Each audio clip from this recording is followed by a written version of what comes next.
like some free pens? No thanks.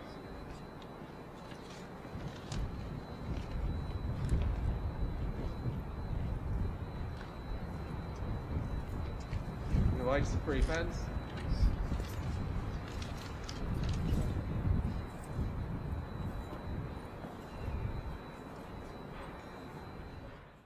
I don't know. It just seems like he's always there when I need pens. Sometimes, I'm like, oh shoot, I don't know where my pen is, so that's okay. I'll just walk across the plaza. I'm sure I'll find something. Oh yeah, Pen Guy's very well known. He's known enough by enough people that, oh yeah, I know Pen Guy. I've seen him around campus. He's like the Milwaukee Milverine or just a local kind of story. My name is Eric Slawich. I was once a student here. Graduated in '07, did a semester of grad, and that didn't work. So that was the end of that. I started doing this while I was a student. At the time, I had no idea what it was eventually going to turn into, but it was very natural to do this kind of ministry on a college campus. I can't think of a more effective way. I think it's beautiful. I'm a Christian myself, so. Well, he's got a mission. I think he enjoys what he does. Oh, I think him being as well known as he is, that students appreciate having him here. It's his opinion. He's not really forcing it on everyone. I like what he's doing. I like how he's trying to open up people's minds to different religious beliefs, because I'm a Muslim, but even though he's a Christian, there's a lot of things that he said that is the same in our belief system. You know what I mean? A lot of people, if they don't know, like what other people believe, is nobody step to them and try to present it to them, they'll know, and then here we go with all this ignorance and not knowing what somebody else believes is the same as ours, but yet we trying to talk down on them. You know what I mean? So it's good to open people's eyes and open those bridges for communication. So that's what I like.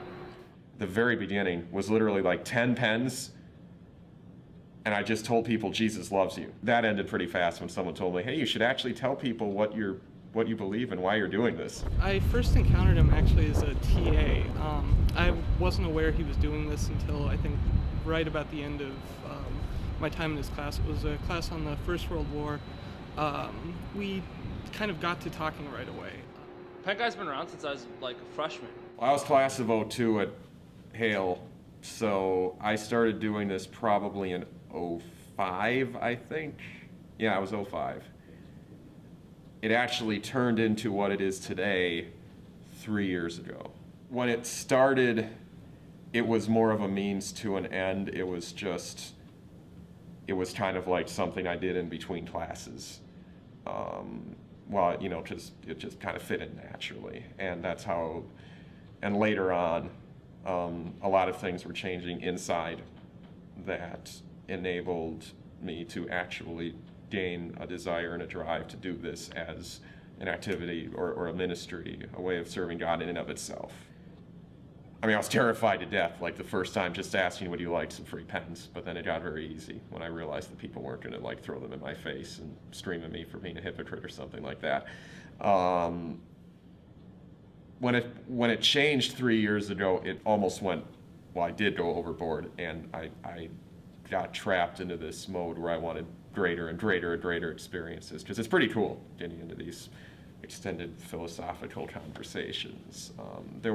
When I was on vacation that first year from work, I think I might have been down here 40 hours one week. And I was averaging 16 to 20 at that time, which you can imagine between 40 hours at work, 20 hours here, doesn't leave a lot for much else. He's a human being.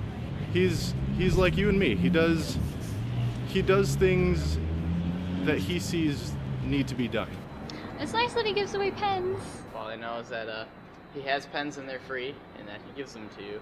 Okay, so the pens, well, over time it's come from a variety of sources. Originally it was just as simple as going to Walmart and buying them. One time I actually got $1,900 worth of pens on sale at Walmart and Target at one time. That was a mistake because, in a sense, I'm still paying off the debt for that. Then my dad found a wholesaler on the internet, and that's where I go now. There are misprint pens from a variety of sources. They're clickers. So I'm saying they're at least 20 or 30 cent pens, and I pay 3 cents a piece for them. A lot of this is just ordinary stuff.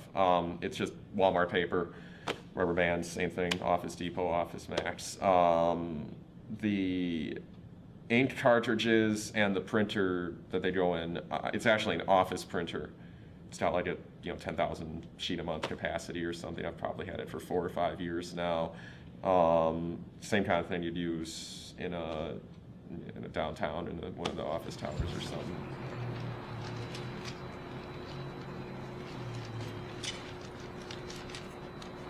Do you like some free pens? Now, there's different, it's actually kind of an industrial process, and that's part of what helps me to do it so much, because it's so mindless. So, like, I got to print the stuff, which I usually do on the weekends. Probably an hour. Now, the weekend to actually print the stuff out and get the pieces like cut out and ready for it, and then maybe an hour and a half to put one of those bags together. So to fill a duffel bag, I would say represents anywhere from 10 to 15 hours of work probably. And then all the travel and everything. I've never driven down here because I don't want to buy a new car every 5 years. So the bus rides are at least 2 to 3 hours a day added on top of that.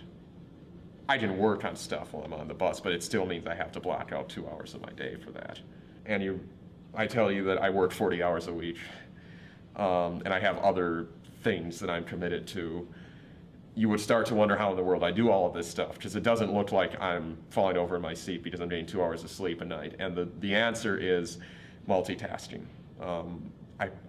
Over time, I've learned how to do, like that jacket over there actually, that pocket, I'm actually folding stuff in there. And I can do a lot of this with one hand, and I'm doing something with the other hand, I'm listening to something on the third hand. It's not actually any different than what people do when they learn how to type or text. My friend gave me $300 a month, and the sort of semi-official reason, because that's how it started, was for this. Now he has other commitments, and he may or may not be continuing. But since basically he just gave me $300 and it sort of went into my bank account, I suppose you could say I pay for it myself. Yeah, self-funded, I guess is the best answer I can give, with as much assistance as my friend can give me financially. Do you like some free pens? Do you like some free pens? Do you like some free pens? Pick and Save, McAdams, Pick and Save, New Berlin, National, and Moreland. Largely because of this, actually. Also because there's no bosses and they let you listen to stuff. As long as you get the job done, they basically don't bother you. And no one reports you. But it's mainly because of this. When you're on third shift, I can come down in the morning, I can sleep in the morning, come down in the afternoon. I haven't had a regular sleep schedule for probably 7 years since I went on third shift. And I guess I'm either taking a decade off of my life, or I just have the ability to make it on like 3 or 4 hour bursts. And that allows me to, like I said, come down here anytime I want, stay up as long as I want. It's a perfect fit for what I do. It takes some courage, I think, to do that, to go around and stuff. I always appreciate the free pens, and I guess that he has a passion for what he does, and I appreciate that a lot. I like it. I'm a Christian myself, so I think that it's cool that he's out here, trying to share the gospel and talk about God with other people, and you get free pens, so it's all good. I don't know. I'm not so much about here's my religion, believe it too.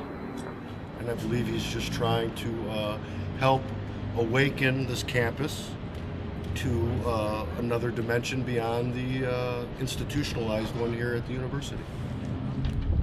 Some of it's a little intimidating and scary, but it's nothing I haven't heard before. honestly, like most people, I just throw the message away. Honestly, I mean, I've seen so many people take those pens and just toss the paper into the trash, and I mean, I try to at least recycle the paper so I don't feel as guilty. But I don't know. I don't find myself to be a religious person. And I have seen more people than I can remember actually read, like sit down and read the stuff that's on the front. So, like I just want to emphasize this isn't. I'm not saying that there's anything better about me at all, because most Christians come off that way, and that's really sad.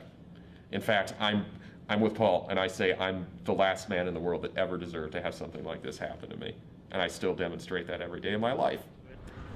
I think the people that come in cold and say repent are a little bit intrusive, maybe. And Eric is not. He's a very welcome part of the scenery here. And I like it better than somebody screaming on the street corner. It's a little bit more passive, but at the same time, it seems like he's spreading goodwill at first when actually he's just promoting an agenda.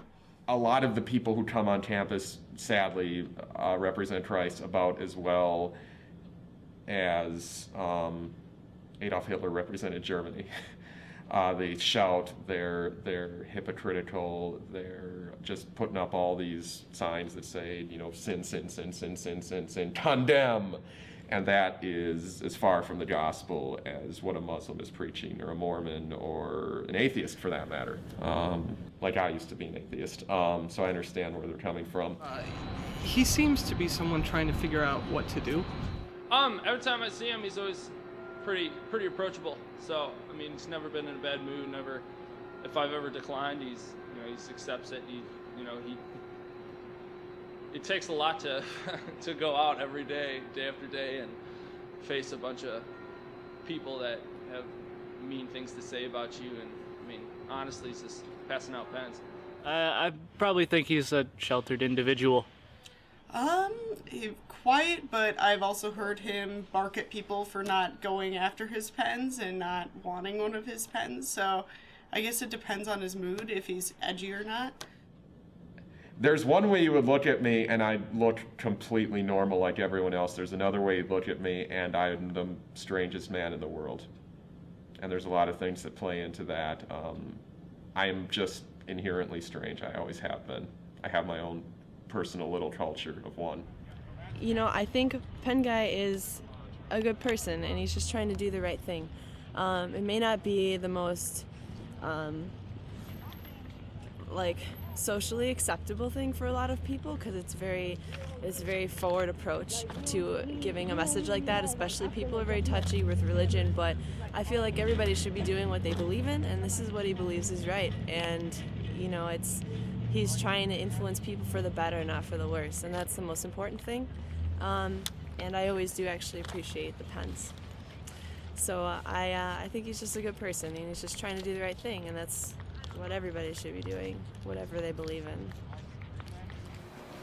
Yeah, Roger. You like some free pens? You like some free pens?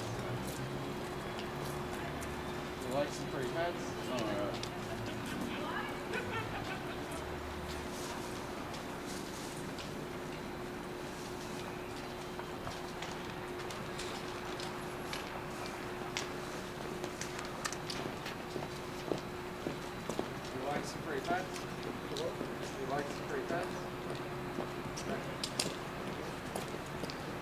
Like some free pets?